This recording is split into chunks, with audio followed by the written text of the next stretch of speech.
Chapter 12. Time passed as Tempest developed amazingly. By infusing magic and technology it became quite advanced. With the united strength of the monsters of the forest, almost every area of the forest was owned by Rimuru with ease, and things were looking up in Tempest. Rimuru, and that makes my 30th win today. Veldora, you could go easier on us. Azrael, Master, you're so cruel, I love that about you, but I still. Milam, let us win at least once, big brother.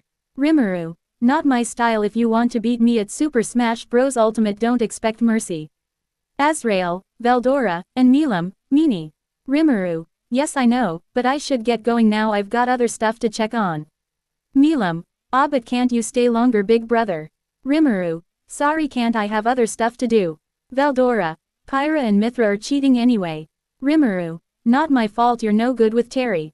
Azrael, Joker, will win one day. Rimuru, sure, Azrael, keep them entertained. As Rimuru left, Azrael had a thought. Azrael, Milam is surprisingly quite innocent and pure for her age. I can't wait to ruin that. Azrael had quite the evil smile on her face that sadly went noticed by the two. Azrael, say you two, how about we spar? Winner decides which anime we watch, and don't worry, I know a place where we can go all out. Veldora already knew how much stronger Azrael was than him, so naturally he felt the need to decline. Milam on the other hand had never learned how strong Azrael was, so she was eager to test her strength against her. Milam, sure, sounds like fun. Azrael, oh, I'm sure it will be. Meanwhile, Rimuru was in a meeting about the development of Tempest.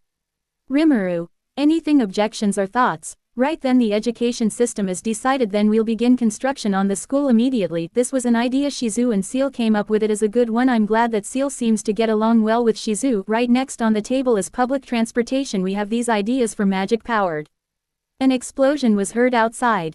Rimuru, right on time though, I thought some things would change, but I guess Azrael couldn't stop her in time. We'll discuss the rest later. Rimuru teleported to the site of the destruction along with Seal and Shizu.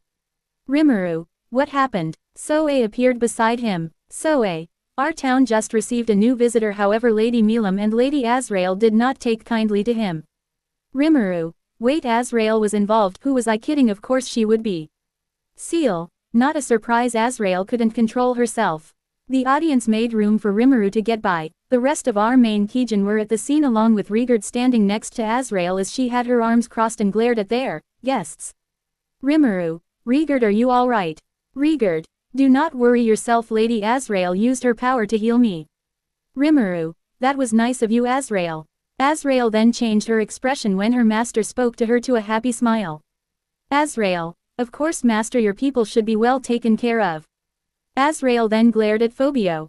Azrael, and senselessly attacking them should never be tolerated for any reason. Phobio was unconscious and bleeding out quite a bit. Rimuru, I see. Seal, honestly you're such a brute, you really need self-control. Azrael, for your information, I technically saved his life, more than he deserves. Seal, look master in the eyes and tell me you wouldn't have done the exact same thing, if not worse. Seal and Azrael glared at each other, seemingly about to fight yet again. Milam, oh big brother, this guy thought he could stir up trouble, so I taught him a lesson using my fist. Azrael helped too. Rimuru, saved by Milam. Rimuru looked at Azrael. Rimuru, walk me through exactly what had happened. Azrael, I think you'll believe my actions were justified. Flashback. Phobio, I'm one of Demon Lord Carrion's 3 Beastketeers. Phobio the Black Leaportfang, of all our masters Beastketeers I'm the strongest one. Nice town you got here, fit to be ruled by the Beast King, don't you think? How about it, Grandpa? Rigard, surely you jest. Phobio punched Rigard in the face and felt quite proud of himself because of it. Little did he know this was the worst time to do such a thing. Milam came back from the imaginary space in a bad mood after losing to Azrael. She was itching to punch something, and here someone arrived disrespecting her big brother's people. Phobio was surprised. Phobio, it's Demon Lord Milam. Milam wasted no time in rushing at Phobio with the full intent to kill. Azrael immediately assessed the situation and joined her, but she used her power to weaken Milam's punch greatly as she licked her lips, though not completely, as she believed he deserved to die for what he did, but knew if anyone should judge him it should be her master. Azrael, then I used my ability to heal Rigard and that was pretty much it. Rimuru, I see, so not much different from last time. Well, this is fine. Rimuru, thank you for protecting my people on my behalf. I'm glad I have such a reliable little sister. You did well. Think you deserve a bit extra lunch today. Milam, really? Shizu, are you sure we should encourage this behavior? Seal, I expected you'd be more upset about this. Rimuru, it's a problem if she hurts my people, not some rondo who thinks he can barge in like he owns the place. I'd say these actions are justified. Rimuru began to pat Milam's head. Rimuru, besides it's hard to stay mad at my cute little sister. Milam was euphoric from the praise she received from her big brother. Once again she was the center of envy. Rimuru, now then. Rimuru snapped his fingers and Phobio was healed and conscious. Rimuru, what brings Demon Lord Carrion's men here? Phobio scoffed. Phobio, as if I owe any answers to a lowly human like you. Naturally, this spurred hatred among those present. Azrael began walking toward him as she cracked her knuckles. Azrael, it seems someone hasn't learned there. Rimuru put his hand up to signal her to control her temper. Azrael, forgive me, master. Rimuru, fine then, escort yourselves out. Rimuru turned to leave. Phobio, hold it, don't think you can just. Rimuru, don't get it twisted, an insignificant disrespectful ant, like you, is hardly worth my time. Now get the fuck out of my forest. A hint of Rimuru's aura was concentrated against Phobio. He was shaking and sweating when Rimuru turned it off. He and his men couldn't help but leave as quickly as they could. Milam, wow, that was so cool, big brother, you would make a great demon lord. Rimuru, maybe sometime in the future. Meanwhile, I think you deserve a special weapon just for you. Milam, you're too kind, big brother. A while later Azrael joined the Goblin Ridders on their outing when they ran into a familiar group facing off against a night spider.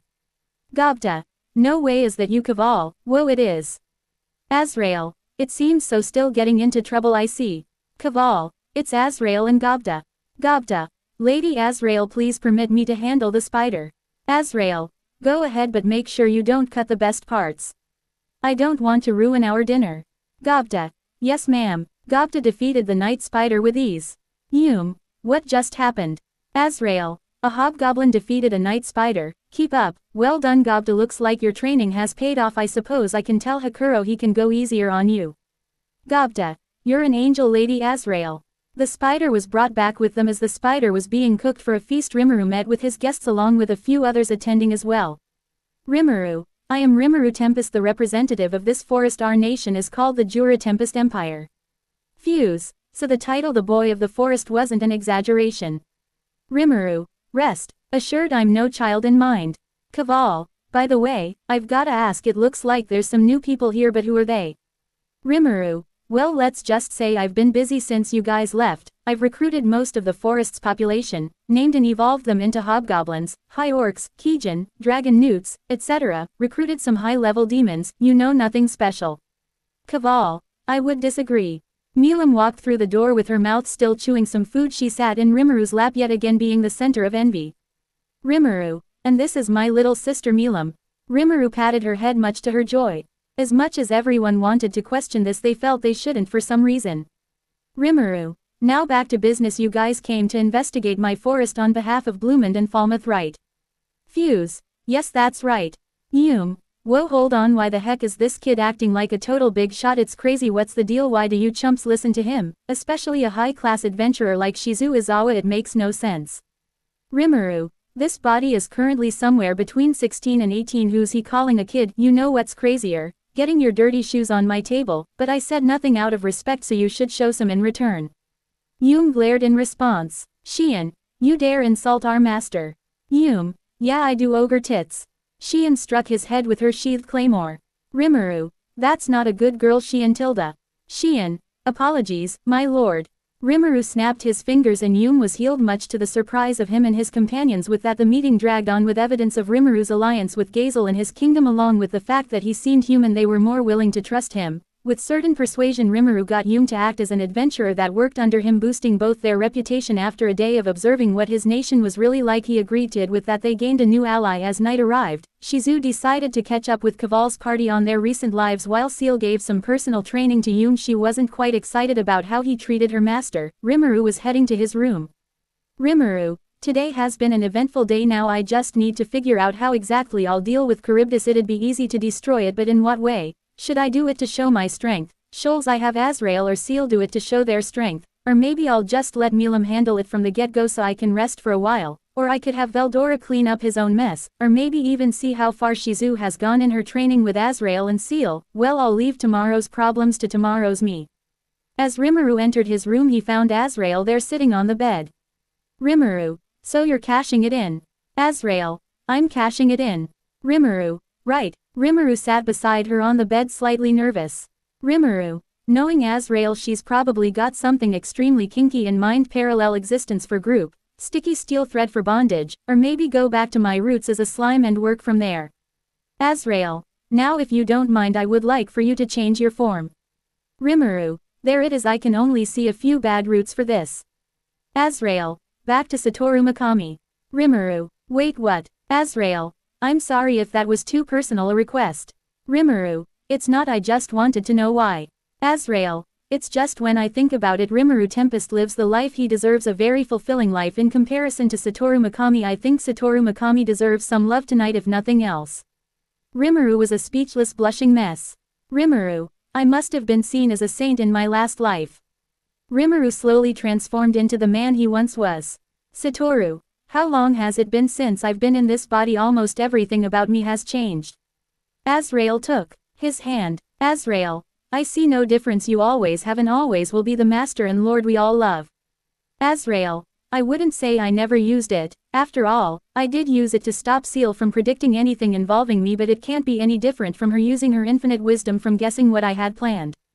Satoru, well, I won't stop you since it does keep things interesting. Azrael, well, I made it so she'll be aware of my plan after a victor is decided, so that makes it all the more satisfying. Satoru, the things you both do to each other. Azrael smirked. Azrael, well, it's all for you so it's worth it.